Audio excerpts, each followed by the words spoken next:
సమాచారం కోసం 95 న్యూస్ ఇప్పుడు యాప్లో మీ ముందుకు వచ్చింది. వెంటనే డౌన్లోడ్ చేసుకుని న్యూస్ అప్డేట్ తెలుసుకోండి. ఉన్నప్పుడు ఇప్పుడు ప్రభుత్వంలో విలీనమైంది కాబట్టి పని భారమైన తగ్గుతుందేమని మేము అనుకుంటున్నాం. ఇంకా ఏం కోరుకుంటున్నారు మీరు? ప్రభుత్వంలో విలీనం చేశారు కాబట్టి మాకు ఇది కావాలి అని ఏమైనా ప్రభుత్వానికి చెప్పాలనుకుంటున్నారా? చెప్పాలి అంటే ఇంక ఇప్పటి వాళ్ళు ఏమేం చేస్తారో మనం ఏం చెప్పలేదు కదా మేడం. విలీనంలో ఉన్న అంశాలు ఏమేమి ఉన్నాయో మనకు తెలియదు.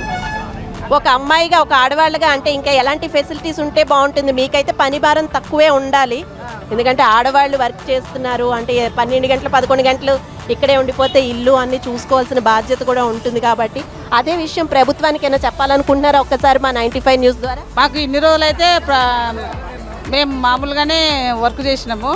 అదేదో ఒక సొసైటీ అయినా ఒక కార్పొరేషన్ లాగా చేసినాము. ఇప్పుడు గవర్నమెంట్లో కల్పించినందుకు కొంచెం సంతోషకరంగానే ఉంది.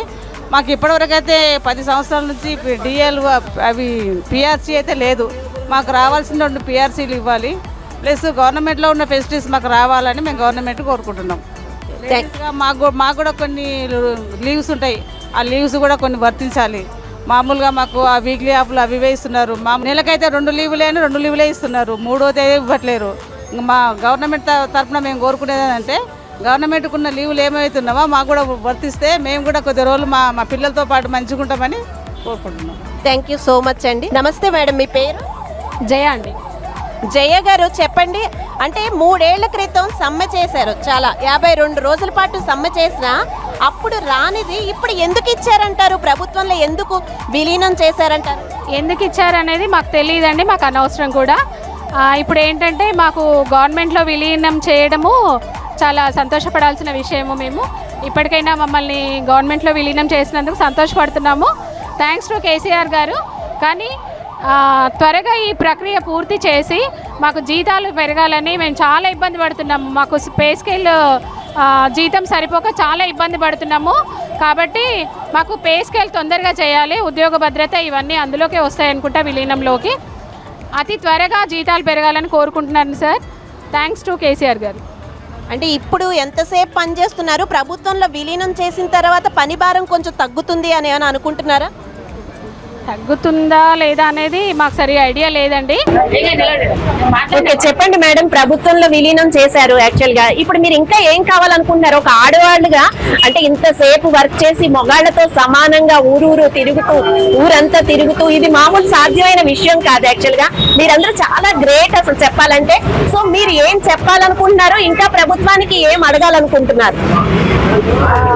ఫస్ట్ ఆఫ్ ఆల్ సీఎం గారికి కృతజ్ఞతలు తెలియజేస్తున్నాము మొత్తం టీఎస్ఆర్టీసీ తరఫున. మరియు సార్ మాకు గవర్నమెంట్లో విలీనం చేయడం అనేది చాలా సంతోషకరమైన విషయం. మేము అసలు ఊహించలేదు. థ్యాంక్స్ చెప్తున్నాము, మీకు చాలా కృతజ్ఞతలు. ఇంకొకటి ఏంటంటే ఈ ప్రక్రియ ఎప్పుడు పూర్తవుతుంది అనేది మాకు అంత ఐడియా లేదు. వీలైనంత త్వరగా చేస్తే బాగుంటుంది. అందులో మాకు పే స్కేల్ అనేది చాలా ముఖ్యం సార్. పే స్కేల్, ఉద్యోగ భద్రత విలీనంలోనే వస్తుందా అది మాకు సరిగా తెలీదు. కానీ మాకు ఇన్స్టెంట్గా మాకు పేమెంట్స్ మాత్రం అతి త్వరగా పెంచాలని కోరుకుంటున్నాను సార్. ఎందుకంటే చాలా ఇబ్బంది పడుతున్నాం మేము, చాలా ఈ 10 ఇయర్స్ నుంచి 9 ఇయర్స్ నుంచి మేము బతకలేకపోతున్నాం సార్. మాకు పిల్లల ఫీజులు కానీ కిరాయిలు కానీ కట్టుకోలేకపోతున్నాం. ఇప్పటికే చాలా అప్పులలో ఉన్నాం, మేము చాలా అప్పులైపోయినాయి. ఇప్పటికైనా మాకు అతి త్వరగా జీతాలు 2 పిఆర్సీలు అతి త్వరగా చేయాలని కోరుకుంటున్నాను. అలాగే ఉద్యోగ భద్రత కూడా కావాలి మాకు. యాజ్ ఎ లేడీస్గా ఇంకొకటి మాకు వాష్రూమ్స్ ఇలాంటివన్నీ అది కామన్ అయిపోయింది, మేము ఎప్పుడు మాట్లాడుతూనే ఉంటాము. అది డిపో లెవెల్లో మేము మా డిఎంల గారికి మేము విన్నవించుకుంటాము. మేము లేడీస్ జెంట్స్ అని కాదు, మేము లేడీ కండక్టర్స్గా కూడా మేము అన్నిటికీ ముందుండి ప్యాసింజర్ని పిలిచి ఎక్కించుకోవడంలో, ఈపీకే పెంచడంలో మేము ఒకటే నమ్ముతాము, సంస్థ బాగుంటే మేము బాగుంటాం అనే సిద్ధాంతంతో మేము ముందుకెళ్తున్నాము. ముందు సంస్థ బాగుండాలి, సంస్థ పచ్చగా ఉంటే మేము కూడా పచ్చగా ఉంటాము. అందుకే మేము మా సాయశక్తులా కృషి చేస్తున్నాము. మేము లేట్ అయినా కానీ మేము బస్సు ఖాళీగా ఉంటే మాకే బాధ అనిపిస్తుంది. అందుకే మేము ఈపీకే పెంచే ప్రయత్నము థ్యాంక్ యూ కేసీఆర్ గారు వన్స్ అగైన్. ఆయన పైసలు నేను ఇస్తాను నీకు. ఇప్పుడు ఇస్తాను నీకు 20,000. Okay ready. ఏది? చెప్పండి మేడం, అంటే పెన్షన్ అయితే చాలా తక్కువ ఉంది. ఇప్పటికే 20,000 మంది పెన్షన్ రిటైర్ అయిన వాళ్ళు ఉన్నారు ఈ డిపార్ట్మెంట్ లో. వాళ్ళకైతే అసలు ఎంతో రాదు, చాలా తక్కువ వస్తుంది. మీరేమనుకుంటున్నారు ఇప్పుడు మీకు ఎలా వస్తుంది అనుకుంటున్నారు? చాలా తక్కువ మేడం. మేము ఏంటంటే అసలు పెన్షన్ లేదనే చెప్పాలి. మేము SRBS, SBT, CCS ఇవి ఏవైతే మేము పే చేసుకుంటున్నామో దాని నుంచే 1000-1500 వస్తాయి మాకు. అసలు పెన్షన్ లేదనే చెప్పాలా. ఆ 500లతో 1000 రూపాయలతో 2000-3000తో మేము బతకలేము సార్. రిటైర్మెంట్ తర్వాత మాకు రిటైర్మెంట్ బెనిఫిట్స్ ఉండాలి. మాకు పెన్షన్ కంపల్సరీ ఉండాలి. మాకు పెన్షన్ వర్తించేలా చేయాలని కోరుకుంటున్నాం. మరియు టీచర్స్ సంబంధించిన పే స్కేల్ ఎట్లా అదే విధంగా మాకు స్టేట్ గవర్నమెంట్ తో ఈక్వల్ గా జీతాలు పెంచుతామని మీరు ఏదైతే తెలంగాణ ఉద్యమం అప్పుడు మీరు మాట ఇచ్చారో అది ఇప్పుడు నిలబెట్టుకుంటున్నారు. తప్పకుండా నిలబెట్టుకోవాలని కోరుకుంటున్నాము. బెనిఫిట్స్, పెన్షన్ బెనిఫిట్స్ మాకు స్టేట్ గవర్నమెంట్ తో ఈక్వల్ గా మాకు ఇవ్వాలి. మాకు అదర్ బెనిఫిట్స్ స్టేట్ గవర్నమెంట్ వాళ్ళతో ఇంకా ఎన్ని బెనిఫిట్స్ ఉన్నాయో అవన్నీ మాకు చేయాలని కోరుకుంటున్నాం sir. Thank you very much KCR గారు. థ్యాంక్ యూ అండి. నమస్తే అండి, మీ పేరు? ప్రవీణ్ యాదవ్ అండి. నేను రైల్వే డిపోలో కండక్టర్ గా బాధ్యతలు నిర్వహిస్తున్నాను. ఓకే, ఇప్పుడైతే ప్రభుత్వం విలీనం చేసుకుంది ఆర్టీసీని, మీరు ఎలా ఫీల్ అవుతున్నారు? మేము సంతోషం వ్యక్తం చేశాము. కాకపోతే ఏంటంటే పాత పే స్కేల్ కానీ రావాల్సిన బాండ్ డబ్బులు కానీ ఏరియల్స్ కానీ అవి కూడా ఇస్తారని ఆశిస్తున్నాము. ఇస్తే మాకు కొద్దిగా ఉత్సాహం, రెట్టింపు ఉత్సాహంతో పనిచేస్తాం, ముందుకెళ్తాం. అంటే పాత బాకీలు అన్నారు కాబట్టి అడుగుతున్నాను. 3600 కోట్లు మీవే యాక్చువల్ గా. సో మీ జీతాల్లోవే అంటే CCS, PF ఇలాంటివి మీకు వస్తాయంటారా? వస్తాయని ఆశిస్తున్నాము, ఆ భగవంతుని ప్రార్థిస్తున్నాము. ఇస్తే కేసీఆర్ దయ వల్ల వస్తే మాకు కొద్దిగా బాగుంటది. ఓకే, కొన్ని ప్రతిపక్షాల వాదన ఏంటంటే ఇదంతా రాజకీయం అని. అంటే మొన్న 3 ఏళ్ల క్రితం అంతలా సమ్మె చేసినా సరే 32 మంది అప్పుడు ఆత్మహత్యలు చేసుకున్నారు. అప్పుడు ఇవ్వని ప్రభుత్వం సడన్ గా ఇప్పుడు ఎందుకు ఇచ్చిందంటారు? అది ఎందుకంటే మేము చెప్పలేం మేడం. రాజకీయం ఎత్తుగడలు పైన వాళ్ళకి ఐడియా ఉంటది. మేము యూనిఫామ్ కాకి చొక్క వేసుకున్నాం కాబట్టి పబ్లిక్ సర్వీస్ సేవలో ముందుంటాం.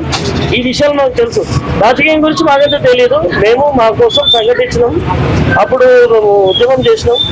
కాకపోతే ఏంటంటే సీఎం కేసీఆర్ గారు ఇస్తారనే ఆశిస్తున్నాము. వాళ్ళు కేటీఆర్ సార్ వాళ్ళు మాకు ఇప్పిస్తే దయ తెలిస్తే మాకు కొద్దిగా బాగుంటది. ఎన్ని రాజకీయ ఎత్తుగడలు జరిగినా మీకు మంచి జరిగింది అనుకుంటున్నారా? ఇప్పుడు కొద్దిగా నిన్న ప్రకటించింది కదా సార్, రేపు తీర్మానం చేస్తారు కదా మేడం బిల్లు పెట్టినప్పుడు. అప్పుడు అన్ని మాకు రావాల్సిన బకాయిలు అవన్నీ ఇస్తే మేము ఇంకా హ్యాపీగా ఉంటాం. పిల్ల పాపలతో కొద్దిగా ముందుకు వెళ్ళడానికి మాకు ఆస్కారం ఉంటుంది. ఇప్పుడు ప్రభుత్వ ఉద్యోగం అంటే జనరల్ గా 8 అవర్స్ ఉంటుంది, కానీ మీరు ఇప్పుడు ప్రభుత్వ ఉద్యోగులు అయిపోయారు. సో ఇప్పుడు మీరు ఎంత టైం పనిచేస్తున్నారు? 12 గంటలు 11 గంటలు పనిచేసే వాళ్ళు ఉన్నారు ఇందులో. సో మీ పని గంటల గురించి అది భారం తగ్గుతుంది అని అనుకుంటున్నారా? మేడం ఇందులో 2 అంశాలు పొందుపరిచినాయి. ఒకటి ఫస్ట్ ఉద్యోగ భద్రత కావాలి, అది అందరికీ తెలిసింది తెలంగాణ వ్యాప్తంగా. ఒకటి ఉద్యోగ భద్రత, ఇంకోటి పని గంటలు కొద్దిగా ఒత్తిడి తగ్గడం. అది మాకు కొద్దిగా తగ్గిస్తే కొద్దిగా డ్రైవర్స్ కానీ కండక్టర్స్ కానీ మా తోటి అధికారులు కానీ హ్యాపీగా సంతోషంగా ఒక 4 రూపాయలు ఎక్కువ దేనికి మేము ప్రయత్నం చేస్తాం. అంటే 30 లక్షల వరకు హౌసింగ్ లోన్స్ అవి ఇస్తాం ఇది అది అంటున్నారు, కానీ బయట కూడా ఇప్పుడు LICలని బ్యాంకులని ఇవన్నీ కూడా ఇస్తున్నాయి కదా. దీనివల్ల మీకు ఏమైనా ఎక్స్ట్రా బెనిఫిట్ ఏమైనా ఉంటుందంటారా ఇలాంటివి పెట్టడం వల్ల? వల్ల అంటే అది అక్కడ దానికి ఇక్కడ దానికి తేడా ఉంటుంది కదా మేడం. మాకు కొద్దిగా మెరుగైనగా అందిస్తారని మేము అనుకుంటున్నాం, ఆశిస్తున్నాం. ఓకే, చివరిగా మీరు ఏం చెప్పాలనుకుంటున్నారు? మీ జీతాలు ఎంత వరకు పెరుగుతాయి? తర్వాత పెన్షన్లు వస్తాయి అనుకుంటున్నారా? ఇప్పుడైతే పెన్షన్లు చాలా తక్కువ. ఆల్మోస్ట్ 20,000 మంది ఉన్నారు రిటైర్ అయిన వాళ్ళు. వాళ్ళకి మళ్ళీ పెన్షన్లు పెరుగుతాయో లేదో తెలీదు. ప్రస్తుతం కొన్ని ఇప్పుడు ఉన్న వాళ్ళకి పెన్షన్లు ఎలా వస్తాయి అనుకుంటున్నారు? మీరు ఏం చెప్పాలనుకుంటున్నారు గవర్నమెంట్ కి? మేడం ఒకటే ఫస్ట్ మాకు కావాల్సింది ఉద్యోగ భద్రత, 2 పని గంటలు. ఓకే, అంటే ఉద్యోగ భద్రత అంటున్నారు కదా, ఎలాంటి భద్రత కావాలని? అంటే ఇప్పుడు ఉద్యోగ భద్రత పూర్వకాలంలో ఎలా ఉండేదంటే కండక్టర్ టికెట్ ఇచ్చినా వాడు పోగొట్టుకున్నా కూడా కండక్టర్దే బాధ్యత, కండక్టర్ రెస్పాన్సిబిలిటీ, స్ట్రెస్ ఉండే. అది ఇప్పుడు ఏమైందంటే కొద్దిగా ఇంప్లిమెంట్ చేసి మేము పని చేస్తాం, ప్యాసింజర్ రెస్పాన్స్ కూడా మాకు కావాలి. అందులో ఒక చట్టం తీసుకొస్తే ఉద్యోగ భద్రత అది కల్పిస్తే మాకు కొద్దిగా రెట్టింపు ఉత్సాహంతో మేము చేయడానికి ముందుకెళ్తాం. ఓకే. ఇప్పుడు అదే ఏది పోగొట్టుకున్న కండక్టర్ బాధ్యత, ఏది పోగొట్టుకున్న డ్రైవర్ కండక్టర్ బాధ్యత అంటే వాళ్ళు ఎంతవరకు రెస్పాన్సిబిలిటీ ఉన్నారు, ప్యాసింజర్ రెస్పాన్సిబిలిటీ ఏంటి, సొసైటీలో వాడి ఆయన చేయవలసిన ఏం ధర్మం ఏంటి అతనికి గుర్తు చేసేటట్టు ఒకటి పాస్ చేయాలి జీవో లాంటిది. అప్పుడు వాళ్ళకు భయం ఉంటుంది, మాకు కొద్దిగా టెన్షన్ తగ్గుతుంది. థ్యాంక్ యూ సో మచ్ అండి. నమస్తే అండి, మీ పేరు? సత్తయ్య గారు, మీరు ఏం చేస్తూ ఉంటారు? డ్రైవర్ గా చేస్తూ ఉంటారు. అంటే డ్రైవర్ గా అంటే చాలా పని ఒత్తిడి ఉంటుంది, యాక్చువల్ టైం ఎక్కువ ఉంటుంది కదా, చాలా పని గంటలు. పని ఒత్తిడి చాలా విపరీతమైన ఒత్తిడి ఉంటుంది. ఒక్కోసారి పెద్దలాబ్ డ్యూటీ సిటీలో చాలా విపరీతమైన ట్రాఫిక్ జామ్ అవుతుంది. కాబట్టి ఒక్కొక్క డ్యూటీ గంట 2 గంటలు లేట్ అవుతున్నది. మాకు ఇచ్చేది 8 అవర్స్ డ్యూటీ చేస్తున్నాం ఆల్రెడీ. 8 అవర్స్ మళ్ళీ అదనంగా 2 గంటలు 3 గంటలు డ్యూటీ చేస్తున్నాం. పని భారం ఉంటుంది, కండక్టర్ చాలా పని భారం పడింది. ఇంకోటి మాకు ఫేసికల్ విషయం కూడా ఒకటి మేడం 2013 2013 17 ఒకటి ఉంటుంది, 17 నుంచి 21 ఒకటి ఉంటుంది. ఇప్పటికీ ఒక 10 years అయిపోయింది, 10 సంవత్సరాలు అయిపోయింది. ఎందుకంటారు అప్పుడు అంత పెద్ద సమ్మె చేసి అంతమంది ఆత్మహత్యలు చేసుకున్నా కనికరించని ప్రభుత్వం ఇప్పుడు సడన్ గా ఎందుకు ఇంత మంచి నిర్ణయం తీసుకుంది? దానికి ప్రభుత్వం కూడా మేము అంత పెద్ద సవాల్ చేయలేము. కాకపోతే ఏది ఏమైనా లేట్ అయినా సరే కానీ కొంచెం ఏదో మాకు గవర్నమెంట్ లో నిర్ణయం చేస్తున్నాం కాబట్టి అనుకొని మేము ఏం మాట్లాడలేము. ఎందుకంటే మేము చిన్న స్థాయి ఉద్యోగులం కాబట్టి మాట్లాడితే కూడా బాగుండదు. కాబట్టి ఇప్పటికైనా మనం గవర్నమెంట్ కనికరించి ఇంతో అంతో గవర్నమెంట్ లోకి నిర్ణయం చేస్తుంది కాబట్టి అందరు కార్మికులు చాలా సంతోషంగానే ఉంటారని నేను అనుకుంటున్నాను. థ్యాంక్ యూ సో మచ్ అండి. నమస్తే అండి, మీ పేరు? మేడం. ఓకే, చెప్పండి సార్. అంటే 61 ఏళ్ళకి రిటైర్మెంట్ ఉంటుంది కదా, ఇప్పుడు మీకు కూడా అలాంటిదే కావాలి అనుకుంటున్నారా? చేయలేము మేడం, 61 సంవత్సరాలు చేయలేము మేడం. డ్రైవర్ కండక్టర్ చేయలేరు మేడం.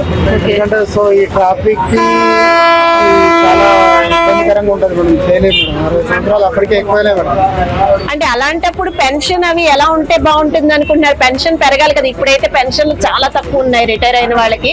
మీరు పెన్షన్ ఎంత బాగుంటుంది, ఎంత ఉంటే బాగుంటుంది అనుకున్నారు? ఇప్పుడు ఇస్తున్న జీతంలో సగం ఇస్తే బాగుంటుంది అని ఏమైనా ఫీల్ అవుతున్నారా? అవును మేడం, ఉంటేనే బాగుంటుంది మేడం. ఎందుకంటే చాలా ఈ పొజిషన్ లో పెన్షన్ చాలా తక్కువ ఉంది కాబట్టి కాస్త మెరుగైన పెన్షన్ వస్తేనే గానీ మనకు భవిష్యత్తులో బాగుంటుందని ఆలోచన ఉంటుంది. ప్రభుత్వానికి ఇంకా ఏం చెప్పాలనుకుంటున్నారు? మీకు ఏం కావాలనుకుంటున్నారు? ఇంకా వారు చెప్పిన దాని ప్రకారం మేము కూడా హ్యాపీగా ఉన్నాం మేడం. ఇంకా వచ్చే ఈ బాండ్ పేపర్ కానీ ఇంకా రావాల్సిన బెనిఫిట్స్ వచ్చేస్తే ఇంకా హ్యాపీగా ఉంటారు. సో అంత హ్యాపీగా ఉంది. థ్యాంక్ యూ సో మచ్ అండి.